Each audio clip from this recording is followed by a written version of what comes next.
자, 여러분 반갑습니다. 자, 법령 두 번째 시간. 이 시간에는 이제 정부 조직법하고 그 다음에 이제 공직자 윤리법을 한번 잡아놔 봤는데 양이 좀 만만치 않습니다. 만만치 않지만 빠르게 한번 이렇게 쭉 나가보도록 할까요?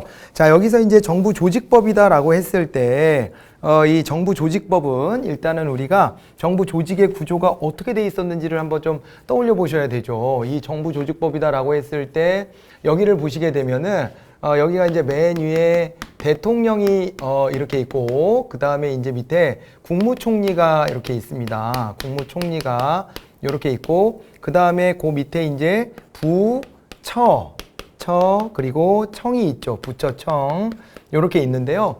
여기에서 이제 대통령 직속으로는 대통령 뭐 자문기구 그런 것도 있고 그 다음에 또 여기에 위원회가 있는데 위원회는 뭐 방통위를 떠올려 보시면 되고 그 다음에 또 이쪽으로는 또 이제 국정원하고 국가정보원 하고요. 그 다음에 또 이제 감사원 같은 거를 말씀을 드렸었어요. 감사원 같은 게 있고 총리 직속으로도 각각 위원회가 4개가 여기에 이제 나타나죠. 정부 조직법에 따라서 여기에서 이제 정부 조직도에 나타나는 위원회 여기가 이제 4개가 있다. 근데 이 위원회들은 각각의 또 개별법들을 또 가지고 있기도 합니다. 여튼 그렇고 여기 부처청 이렇게 해서 이제 나눠지는 이 구조를 떠올려 놓고 가보시면 됩니다. 자, 그럴 때 정부조직법 제1조입니다. 이 법은 국가행정사무의 체계적이고 능률적인 수행을 위해서 국가행정기관의 설치 조직과 직무 범위의 대강을 정함을 목적으로 한다 이렇게 되어 있습니다. 자, 이렇게 해가지고 18부 5처, 17청 2원 사실 6위원회 이렇게 되고요.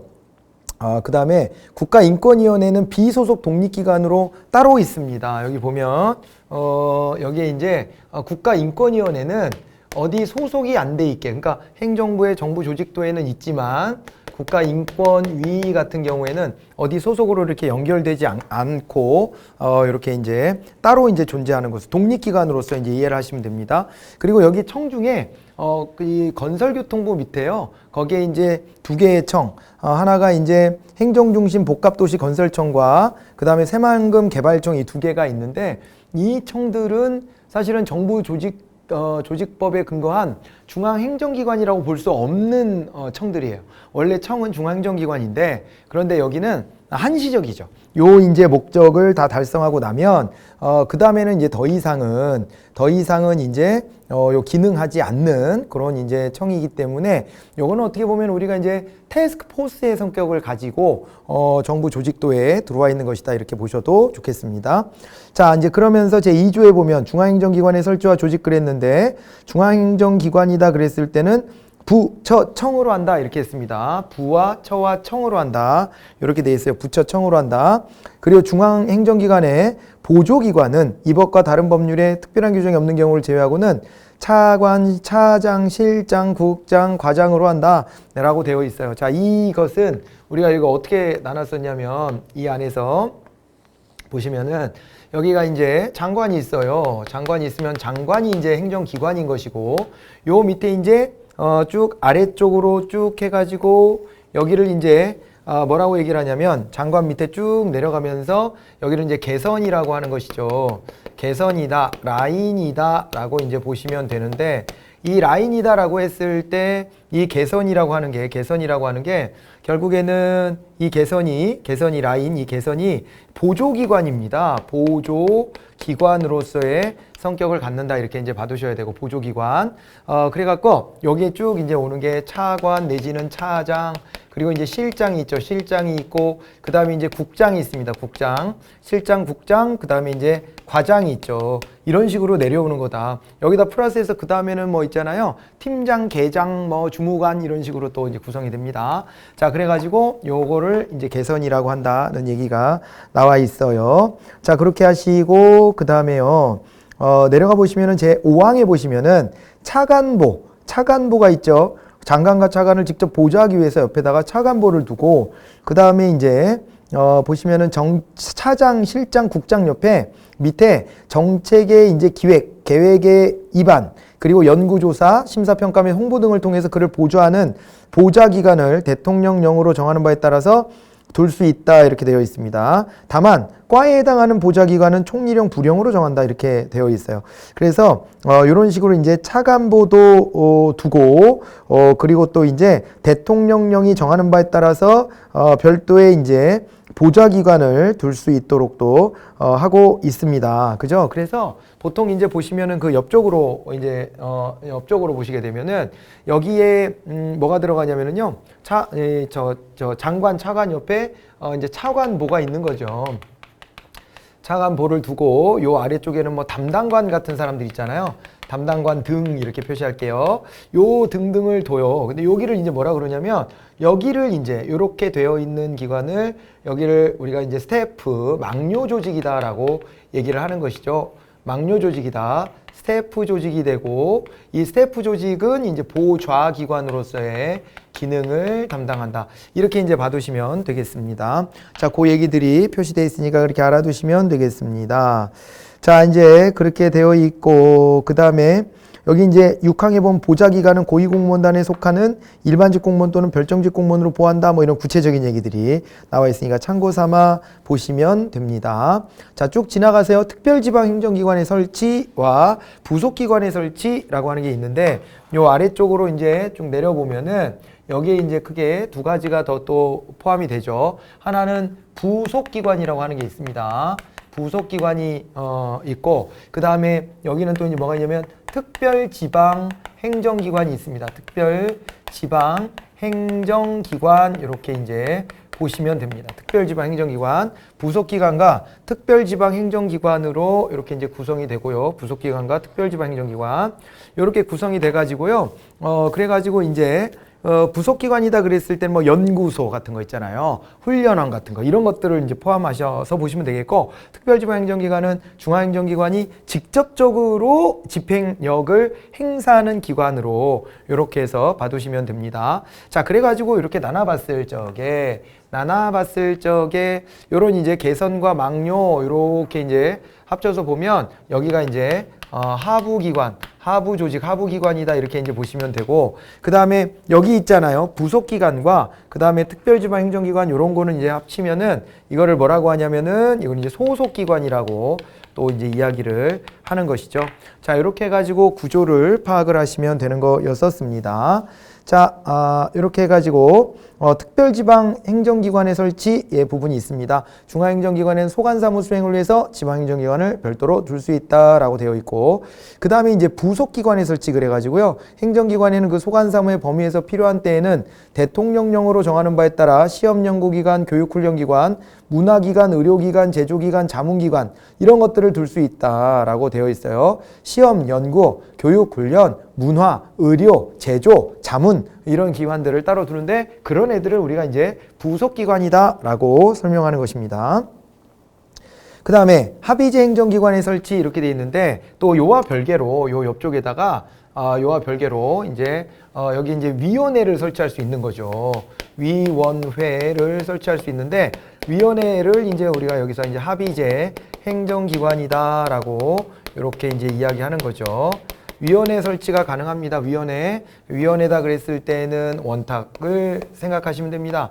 다 대등한 위치에서 자기의 견해를 말하고 여기서 합의를 통해서 이제 결론에 도달하는 그런 합의제 행정기관입니다.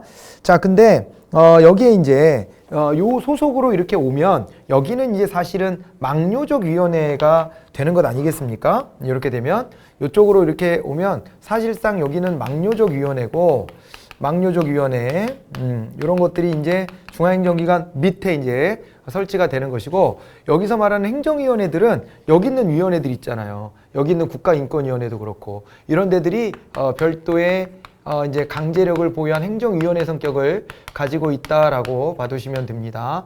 행정위원회다 그랬을 때는 독자적인 강제력을 보유하고 있다라고 이제 보시면 되는 거지요. 그래서 이제 하나의 중앙행정기관스러운 역할을 하나씩 담당하고 있는 것 정도로 이렇게 봐두시면 됩니다. 자, 그래서 여기 합의제 행정기관의 설치는 행정기관에는 그 소관사무의 일부를 독립하여 수행할 필요가 있을 때 법률로 정하는 바에 따라 행정위원회 등 합의제 행정기관을 둘 수 있다. 이쪽에 이제 행정위원회 성격이고 요 안에도 있어요. 막료적 위원회도 있고 그 다음에 별도의 행정위원회도 있을 수 있어요. 행정위원회가 없다는 건 아니에요. 그런데 막료적 위원회 같은 게 또 이제 대비가 되니까 그거를 먼저 써드렸습니다. 자, 그렇게 되고요. 그 다음에 권한을 위임 또는 위탁할 수 있는 그런 권한도 가지고 있습니다. 자, 그리고요, 이제 8조에 보면 공무원의 정원이 있는데 이 공무원의 정원은 대통령령으로 정하게 되어 있다라고 하는 것입니다. 그죠? 대통령령으로 정하게 되어 있고, 그 다음에 또 내려가세요. 정부위원이 있습니다. 정부위원.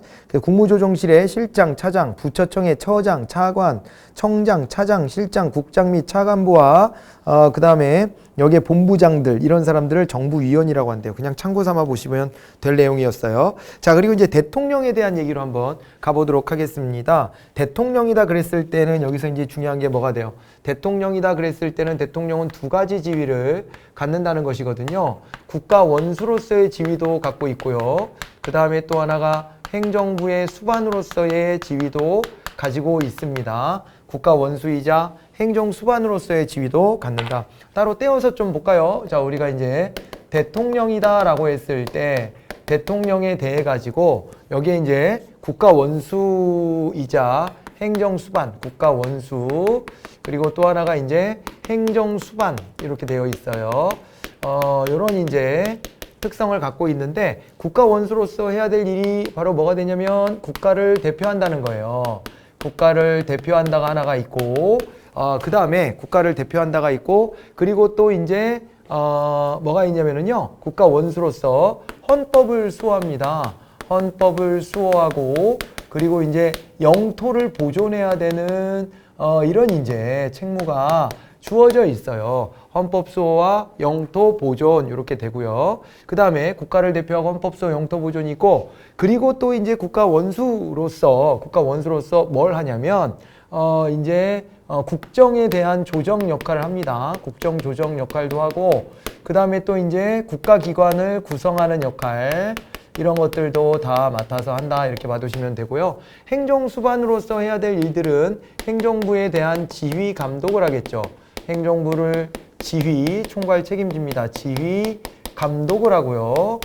그리고 또 이제 공무원 있잖아요. 행정부 내에 공무원에 대해 가지고 어떻게 하냐면 공무원에 대한 임명과 면직의 권한이 있다. 공무원 임면권이 있다. 이렇게 봐두시면 돼요. 공무원 임면권 이렇게 이제 보시면 됩니다. 행정부의 지휘 감독과 공무원 임명권 이런 것들을 행정 수반으로서 이제 이행한다라고 봐두시면 되고, 그 다음에 또 하나는 대통령 명령을 발표를 하죠. 대통령령 발포권 같은 것들을 가지고 있습니다. 자, 이렇게 해가지고 국가 원수와 행정 수반으로서의 권한에 관련된 부분들을 함께 살펴보시기 바랍니다. 자, 이제 그 중에서도 여기서는 행정부에 관련된 얘기를 보는 거니까 대통령의 행정 감독권 이렇게 해가지고 정부의 수반으로서의 지위를 이야기하고 있습니다. 행정 수반으로서 법령에 따라 모든 중앙행정기관의 장을 지휘 감독한다라고 봐두시면 되고요. 자, 그 다음에 이제 국무회의가 또 나와 있습니다. 자, 국무회의도 같이 한번 좀 보셔야 되겠죠. 자, 우리 이제 국무회의다라고 했을 때에는 국무회의는 요거의 지위를 뭐라고 얘기를 했었냐면 행정부 내에 설치되어 있는 기구들 중에서 최고의 행정부 내 가장 높은 최고의 심의기구다 이렇게 얘기를 했어요. 어떤 기구라고요? 심의기구다 이렇게 보는 거예요. 심의기구. 의결이 아니라 심의라고 하는 거를 우리가 중요하게 봐야 되죠. 그래서 국무회의에 관련해서 보면 헌법에서 뭘 규정하고 있냐. 헌법상 있잖아요. 헌법상 필수 심의사항에 대해서 대해 가지고요.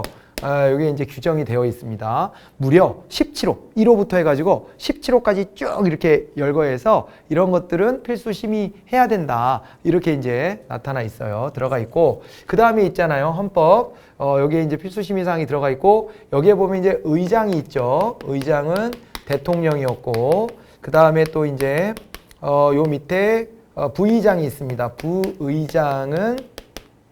부의장은 국무총리였고, 그리고 또 이제 요 밑에 이제 국무위원들이 있습니다.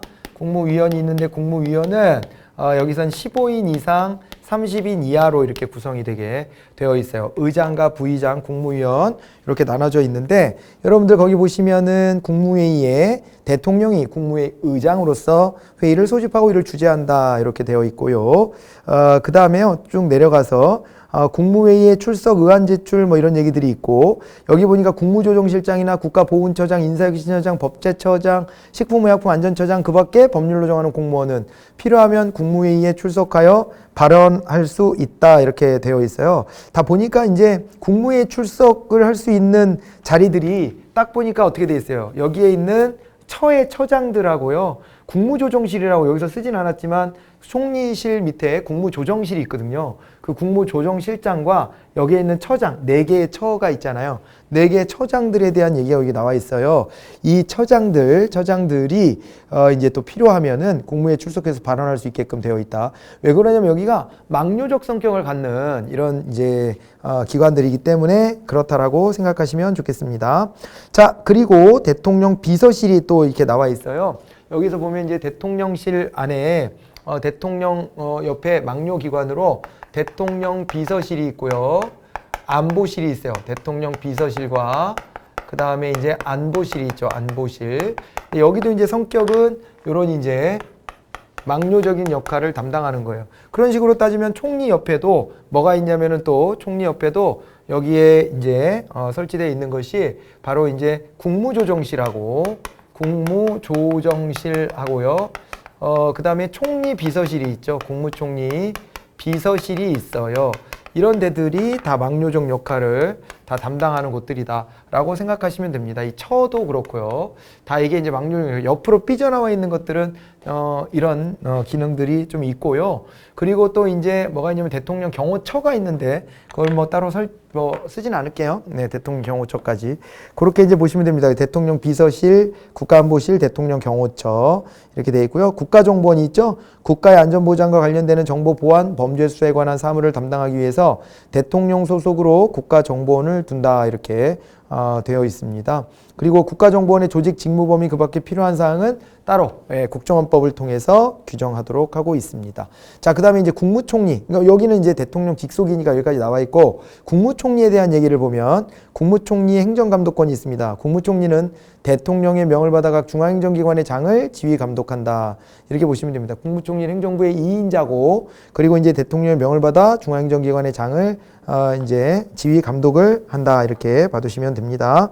부총리가 2명이 있어요. 그리고 여기 부의 장관들 중에서 둘이 있는데 기재부 장관하고 교육부 장관입니다. 자, 우리나라는 이제 여기 부총리를 경제분야 부총리로 기획재정부 장관이 있는 것이고요. 그 다음에 또 교육사회문화 부총리로서 교육부 장관을 이제 두고 있다. 라고 봐두시면 됩니다. 우리나라가 교육에 대해서 얼마나 중요하게 여기는지가 드러나는 대목이에요. 부총리를 교육부총리로 하고 있잖아요. 그리고 또 이제 지방에 보면은 교육자치라는 걸 또 따로 하지 않습니까? 그런 거를 하는 거를 보더라도 교육에 대한 어떤 마인드가 상당히 좀 이렇게 높아져 있어요. 국민들이 교육에 대한 관심이 또 너무 지대하고 이러다 보니까 이런 부분들이 이렇게 이제 반영이 되어 있습니다. 국무조정실이 있는데 각 중앙행정기관의 행정의 지휘감독, 정책조정 및 사회위험, 갈등의 관리, 정부 업무 평가 및 규제개혁에 관하여 국무총리를 보좌하기 위해 국무조정실을 둔다. 이렇게 되어 있네요. 국무조정실. 그 다음에요. 국무조정실에 실장 1명을 두되 실장은 정무직으로 한다. 이렇게 되어 있습니다. 자, 그리고요. 그 다음에 국무총리 비서실이 있고요. 그러니까 국무조정실의 저 실장이 정무직이잖아요. 국무조정실장 정무직이고 차장 2명인데 차장도 정무직이에요. 그래서 요게 국무조정실의 실장이 장관급입니다. 그리고 국무총리 비서실 이렇게 했을 때 여기에는 차관급 국무총리 비서실장을 두고 있죠. 그래서 대통령 비서실장과 안보실장이 장관급이거든요. 그거보다는 좀 한 등급 낮게 국무총리 비서실장이 있습니다. 또 그 다음에 국무총리 직무대행 이렇게 되어 있는데 그 서열이 나름 있는 거예요. 예, 그래서 그 서열이 정해져 있다는 거가 나와 있고 처들에 대한 얘기입니다. 국무총리 소속으로 국무총리의 이제 어떻게 보면 이게 망료와 같은 성격을 갖는 처들이 설치되어 있는데 국가보훈처, 인사혁신처, 법제처, 식품의약품안전처 이렇게 설치가 되어 있다는 거 살펴보시면 되고요. 행정각부가 나와 있습니다. 대통령의 통할하에 다음 행정각부를 둡니다. 쭉 이제 열거가 되어 있고요. 자, 그리고 이제 중소벤처기업부가 문재인 정부 들어와서 새로 신설됐기 때문에 문제 풀이하실 때 이 부분도 같이 좀 잘 들여다 보셔야 돼요. 자, 그렇게 되고요. 그 다음에 이제 기재부, 과학기술정보통신부, 외교부, 문화체육부, 그리고 이제 국토교통부엔 차관 2명을 둔다. 원래 장관 1명에 차관 1명인데 차관을 2명 두고 있는 데들이 이렇게 있는 거예요. 거기다가 하나 더 추가하셔야 되는 게 생겼습니다. 최근에 이제 보건복지부를 복수차관제로 바꿨기 때문에 보건복지부도 이제 차관 2명이다. 이렇게 살펴보셔야 되겠습니다. 자, 그 다음에 기재부가 해야 될 일이 이런 기재부가 해야 될 일이 예산 관련된 기능, 예산기관으로서의 기능과 국고수지 총괄 기능 같은 걸 가지고 있잖아요. 그래서 그 관련된 얘기들이 쭉 쓰여 있으니까 한번 보시고, 특히 우리가 또 공부했던 것 중에서는 공공기관의 관리도 기재부가 맡아서 하니까 그 부분까지 같이 봐두시면 좋을 것 같습니다. 자, 그리고 이제 교육부 있고요. 과학기술정보통신부 있고, 외교부, 통일부, 법무부, 국방부 이렇게 돼 있는데, 법무부의 그 밑에 보면 출입국 관리가 들어가 있잖아요. 여러분, 이게 출입국 관리가 외교부가 아니라 법무부 소관이라고 하는 거. 그러니까 우리나라에 이거 생각하시면 돼. 이거. 그러니까 죄 짓고 도망가려고 외국으로 도피하려고 하는 사람을 어떻게 해요? 그 사람을 공항에서 막 잡아내고 그러잖아요. 그 출입국 관리 업무를 법무부가 해야 될 필요가 있는 거예요. 그러니까 외국에서 들어오는 사람들도 외국에서 들어오는 사람 받아줄 거냐 말 거냐를 외교적인 관계로 푸는 게 아니고 요거를 이제 우리나라 국내법을 기준으로 국내법과 관련해서 이렇게 요거를 이제 관장한다 이렇게 봐두시면 출입국 관리에 관련된 것은 법무부 소관 상황이구나 이렇게 봐두시면 되겠습니다. 자, 그렇게 되고요. 그 다음에 이제 국방부가 있죠. 국방부 있고 행정안전부가 있습니다. 행정안전부가 좀 중요하죠. 우리한테는. 행정안전부 장관은 국무회의 서무, 법령 및 조약의 공포, 그 다음에 정부 조직과 정원, 요게 중요합니다. 정부 조직과 정원 관리를 하고요. 그 다음에 또 이제 전자정부 같은 거 이런 것도 관장하고 지방자치도 관장하고 이런 것들을 합니다. 이런 걸 주요하게 봐두시면 좋겠습니다. 문체부가 있고요. 그 다음에 농림축산식품부 같은 경우도 나와 있고, 그 다음에 또 이제 산업통상자원부에서 이게 이제 중소벤처기업부가 떨어져 나갔죠. 중소벤처기업부가 떨어져 나갔다 이렇게 보시면 되겠고요. 이런 식으로 떨어져 나간 게 참, 그리고 앞에서 요거는 하나 봅시다.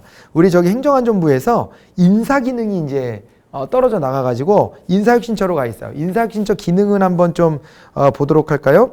485페이지로 다시 앞으로 좀 와서 22조의 3을 한번 봐두시기 바랍니다. 22조의 3을 보시면 공무원의 인사, 윤리, 복무, 연금에 관한 사무를 관장하기 위하여 이렇게 돼 있죠. 인사, 윤리, 복무, 연금에 관한 사무를 관장하기 위하여 국무총리 소속의 인사혁신처를 두는 거니까 인사문제, 윤리, 복무, 연금이 여기 들어와 있다는 거. 기재부 이런 데 아닙니다. 보건복지부도 아니고 그렇게 해서 인사혁신처에서 관장한다는 걸 요거를 이제 행안부랑 좀 비교해서 같이 봐두시고, 그 다음에 또 하나가 산업통상자원부에서 이제 중소벤처기업부가 떨어져 나왔다 그랬어요. 나머지는 뭐 우리가 크게 볼 건 없고, 중소벤처기업부는 현 정부에서 이제 최초로 떨어져 나와서 설치가 되었기 때문에 이거를 이제 중요하게 보는 것이죠. 중소벤처기업부 장관은 중소기업의 정책의 기획 종합, 중소기업의 보호 육성, 창업 벤처기업의 지원, 대중소기업 간 협력 및 소상공인에 대한 보호 지원에 관한 사무를 관장한다 이렇게 되어 있어요. 그래서 이게 중기업, 소기업 있죠. 중기업, 소기업, 중소기업이잖아요. 여기에 관련된 거, 벤처기업 관련된 것은 중소벤처기업부 소관사항이다 이렇게 봐두시면 되겠습니다. 자, 여기까지 해가지고 일단은 정부 조직법을 좀 살펴봤고요. 이번에는 공직자윤리법을 한번 같이 보도록 하겠습니다. 공직자윤리법이다 그랬을 때는 크게 이 안에서 5가지 정도가 이제 언급이 되는 거잖아요. 뒤쪽으로 잠깐 와볼까요? 자, 우리가 이제 정부 조직법이 있습니다. 정부 조직법이 있는데, 정부 조직법이다 그랬을, 정부 조직법이래. 공직자윤리법. 네, 한거를 또 하려고 그러네요. 이제 무한반복을 실현해 드리려고. 공직자윤리법이 있는데, 이 공직자윤리법에서 규정하고 있는 내용이 공직자윤리법에서 규정하고 있는 내용이 여기에 이제 보면은 크게 5가지 정도가 이제 포괄이 되어 있어요. 자, 그래서 공직자윤리법상으로 봤을 때 이해 충돌이 이제 있으면 안 된다라는 부분이 있죠. 이해 충돌을 방지해야 한다라는 부분이 있습니다. 이해 충돌 방지 이 부분이 있고요. 그 다음에 또 뭐가 있냐면은 공직자윤리법상으로 봤을 때 또 이제 주식 같은 거를 백지신탁하는 것도 있었죠. 주식의 이제 매각 또는 백지신탁 관련된 부분이 있었고요. 그리고 이제 재산에 대해 가지고 재산에 대해서 등록해야 될 의무, 재산 등록의 의무와 재산 공개의 의무 같은 것들이 또 주어져 있었고요. 또 그 다음에 공직자윤리법상으로 봤을 때 또 뭐가 있냐면은 선물에 대해서 신고의 의무가 있죠. 선물 신고의 의무가 있고, 그 다음에 이제 취업 제한과 관련된 부분이 있었습니다. 이 5가지니까 5가지를 머릿속에 잘 넣어놓고 따라오셔야 돼요. 자, 그렇게 했을 때 공직자윤리법, 자, 여기에 이제 총칙을 먼저 좀 보도록 합니다. 이 법은 공직자 및 공직 후보자의 재산 등록, 등록 재산에 대한 공개, 재산 형성 과정의 소명, 공직을 이용한 재산 취득의 규제, 그러니까 부정부패 방지하려고 하는 거죠. 한마디로 공직자의 선물 신고 및 주식 백지 신탁, 퇴직 공직자의 취업 제한 및 행위 제한 등을 규정한다. 이렇게 되어 있습니다. 그래서 공직자가 자신의 권한을 활용하여 이제 여기에 재산을 부정하게 증식하는 것을 방지한다, 이런 부분이 있고요. 공무집행의 공정성을 확보한다라고 되어 있어요. 그래서 이제 국민에 대한 봉사자여야 한다는 것은 헌법사항이거든요. 헌법 제7조에 보면 공무원은 국민 전체에 대한 봉사자라고 되어 있습니다. 그래서 국민에 대한 봉사자로서 가져야 될 공직자의 윤리를 확립함을 목적으로 한다, 이렇게 봐두시면 됩니다. 자, 다만 있잖아요. 국가는 이 공직자들이 헌신할 수 있도록, 진짜 순수한 마음으로 헌신할 수 있도록 하기 위해서는 생활보장을 해줘야 된다라는 부분이 있어요. 국가는 공직자가 공직에 헌신할 수 있도록 공직자의 생활을 보장하고 공직윤리의 확립에 노력하여야 한다, 이렇게 봐두시면 좋겠습니다. 국가는 공직자가 공직에 헌신할 수 있도록 공직자의 생활을 보장하고 공직윤리의 확립에 노력해라. 이 부분 같이 봐두시고요. 자, 그리고 이제 이해충돌 방지의 의무가 또 있습니다. 이게 국가 또는 지방자치단체는 공직자가 수행하는 직무가 공직자의 재산상 이해와 관련돼서 공정한 직무 수행에 어려운 상황이 일어나지 않도록 노력해야 된다. 이거 국가나 지방자치단체도 노력해야 되고, 그리고 공직자 자체도 자신이 이런 상황을 만들지 않도록 노력하여야 한다라고 보시면 되겠습니다. 퇴직공직자여도 마찬가지인 거예요. 예, 이렇게 되어 있고요. 자, 이제 먼저 재산 등록 및 공개에 관련된 내용이 나와 있습니다. 재산에 등록 의무자들이 나와 있는데요. 이 정무직 공무원은 싹 다 들어와요. 정무직 공무원 싹 다 들어오고, 그 다음에 또 이제 4급 이상 그거 체크하셔야 되죠. 일반직 공무원 중에서 4급 이상의 국가공무원이 다 들어옵니다. 그리고 지방공무원도 들어옵니다. 이에 상당한 보수를 받는 별정직 공무원도 들어옵니다. 자, 그래서 4급 이상이면은 이제 등록 의무자가 된다. 특정직 공무원이 좀 빠져 있는데요. 특정직 공무원은 별도로 다 규정이 되어 있어요. 밑에 따로따로. 그래서 일단은 기본적으로 봤을 때 일반직 공무원 기준으로 4급 이상 공무원 이렇게 이제 보시면 됩니다. 그렇게 봐두시고 정무직 공무원은 싹 다 들어오고, 그리고 또 이제 보시니까 그 밑에 외무공무원, 국가정보원 직원, 대통령 경호처의 경호공무원, 법관, 검사, 헌법재판소, 헌법연구관, 대량 이상의 장교, 이에 상당하는 군무원, 이런 사람들이 싹 다 들어와 있죠. 싹 다 들어와 있고, 그 다음에 이제 교육공무원 중에서 총장, 부총장, 대학원장, 학장, 전문대학의 장과 대학에 준하는 각종 학교의 장, 뭐 특별시, 광역시, 특별자치시, 도, 특별자치도의 교육감, 교육장 다 들어와요. 다 들어와. 그리고 이제 총경 이상의 경찰 공무원 이렇게 되어 있어요. 총경 이상의 경찰 공무원. 그러니까 이게 기준이 대령하고 총경 같은 경우는 대령이다 그랬을 때 그 다음 단계가 별다른 거예요. 총경도 마찬가지예요. 총경 다음에가 경찰로 치면 별이죠. 경찰로 치면 별입니다. 그래서 그런 식으로 이제 올라가기 때문에 요게 이제 바로 그 직전까지를 딱 끊어서 대령, 총경 이렇게 이제 해놨고, 그건 소방공무원도 마찬가지예요. 소방정 및 지방 소방정 이상의 소방공무원 이렇게 되어 있고, 그 다음에 있잖아요. 거기에 이제 또 이제 보시면은 제 3호부터 7호까지의 및 구의 공무원으로 임명할 수 있는 지위 이에 상당한 직위에 임용된 국가공무원법과 지방공무원법에 따른 임기제 공무원, 임기제 공무원도 이 기준에 부합하는 사람들은 또 마찬가지로 재산 등록의 대상자다 이렇게 되어 있습니다. 그리고 여기 공공기관이 들어가요. 그래서 공기업의 장, 부기관장, 그리고 이제 상임이사, 그리고 이제 상임감사, 한국은행 총재, 부총재, 감사, 금융통화위원회 추천직 위원, 금융감독원 원장, 부원장, 부원장 보호 및 감사, 농협, 수협 같은데 회장과 상임감사 이런 사람들이 다 들어와 있고요. 공직유관단체 임원 이런 식으로 다 들어와 있습니다. 자, 등등 해가지고요. 굉장히 이제 넓게 이렇게 형성하고 있는데 시험에서 이런 것들을 다 일일이 훑으라 그러면 우리는 정말 죽을 맛이에요. 사실은 죽을 맛인데 그런데 어떻게 되냐면 이 중에서 시험에 가장 잘 나오는 것은 4급 이상 공무원이에요. 4급 이상 공무원이고요. 사실 그리고 이제 그런 데가 있습니다. 이제 대민 업무를 보고 있는 공무원들이 있어요. 대민 업무 무슨 허가 같은 거 있잖아요. 허가와 관련된 일을 한다든가 아니면은 또 이제 세무 관련된 일을 한다든가 말이에요. 세무직 공무원들. 저 이제 이런 공무원들도 그렇고요. 이제 대민 업무에 뭐 인가, 허가, 관장하고 뭐 이렇게 감독하고 뭐 이렇게 감사하고 이런 데들 있잖아요. 이런 데들 같으면은 7급 이상이 재산 공개 대상입니다. 등록 대상입니다. 참. 정정. 등록 대상입니다. 그래서 이제 대통령령으로 가보면 거기까지 이렇게 쭉 해서 넓혀놓고 있고요. 그 다음에 이제 등록 대상 재산 이렇게 했습니다. 등록 재산, 대상 재산. 등록 의무자가 등록할 재산은 다음 각호의 어느 하나에 해당하는 사람의 재산이다. 이렇게 해가지고 본인과 배우자와 그 다음에 본인의 직계존속, 직계비속. 직계존속은 바로 위에 부모. 직계존속은 이제 내 자식들 이렇게 이제 되는 거예요. 이렇게 되고 다만 혼인한 직계비속인 여성과 그 다음에 외가 쪽으로는 제외가 되고요.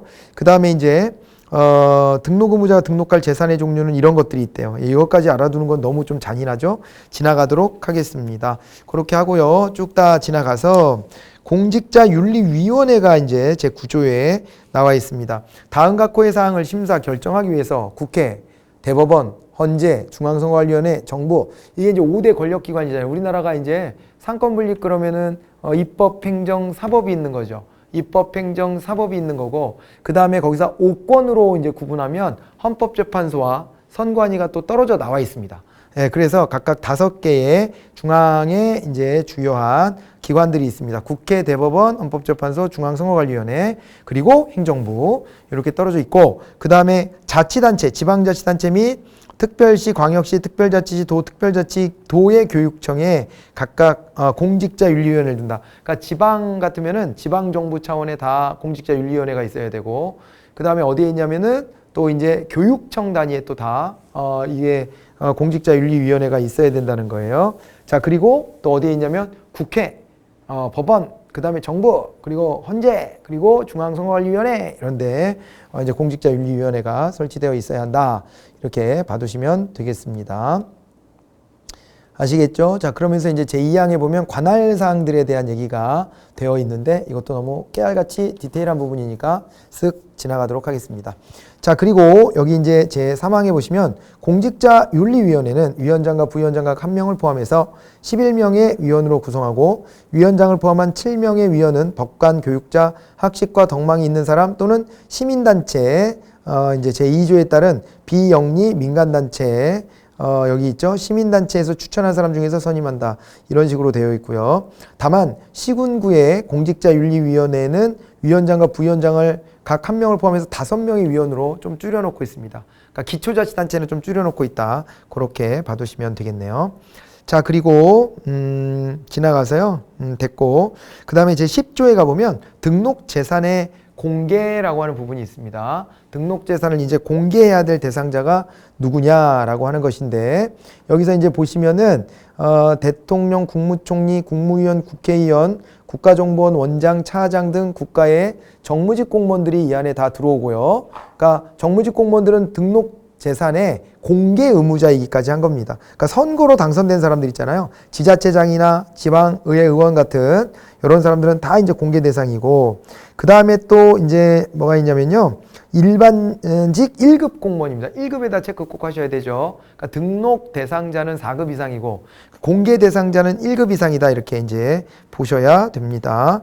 자, 그리고 내려와 보면은 이제 뭐 국정원 이제 기조실장도 있고, 그리고 또 이제 아까 이제 저 법관과 저 검사는 전부 다 등록 대상인데, 그 중에서도 이제 고등법원의 부장판사급 이상의 법관과 대검찰청의 검사급 이상의 검사, 여기는 또 이제 공개 대상입니다. 중장 이상의 장성급 장교 이렇게 되어 있고요. 그리고 이제 교육 공무원들 중에서 총장, 부총장, 학장, 전문대학 장, 이런 사람들하고요. 교육감들이 다 들어왔고, 그리고 또 이제 치안감 이상의 경찰 공무원들이 다 들어왔고요. 그리고 지방경찰청장도 이제 들어오게 되어 있습니다.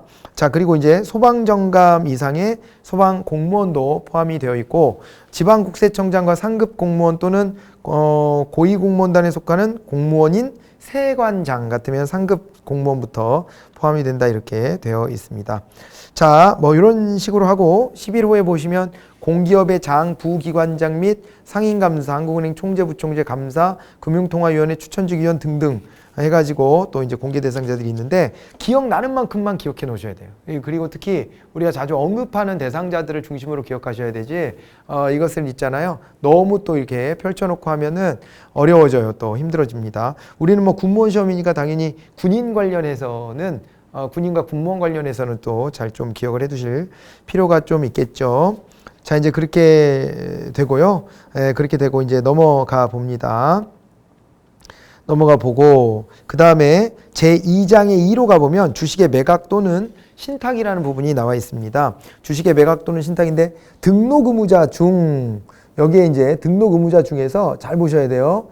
여기에서 이제 어떻게 되어 있냐면, 등록 의무자 중에서 여기서 이제 공개 대상자가 따로 있습니다. 공개 대상자, 이하 공개 대상자 등 이렇게 돼 있죠. 거기 이제 괄호 열고, 그래서 등록 의무자 중 제10조 1항에 따른 공개 대상자 이렇게 되어 있어요. 등등 해가지고 등록 의무자가 다 해당되는 건 아니고, 재산 공개 대상자가 이제 주식의 매각 또는 신탁을 해야 합니다. 그래서 이 공개 대상자들이 이제 자신이 보유하고 있는 주식의 총 가액이 1,000만 원 이상 5천만 원 이하의 범위에서 대통령령으로 정하는 금액을 초과할 때 이렇게 돼 있는데요. 그게 대통령령 찾아보면 3천만 원으로 돼 있어요. 3천만 원 메모하실 수 있겠죠?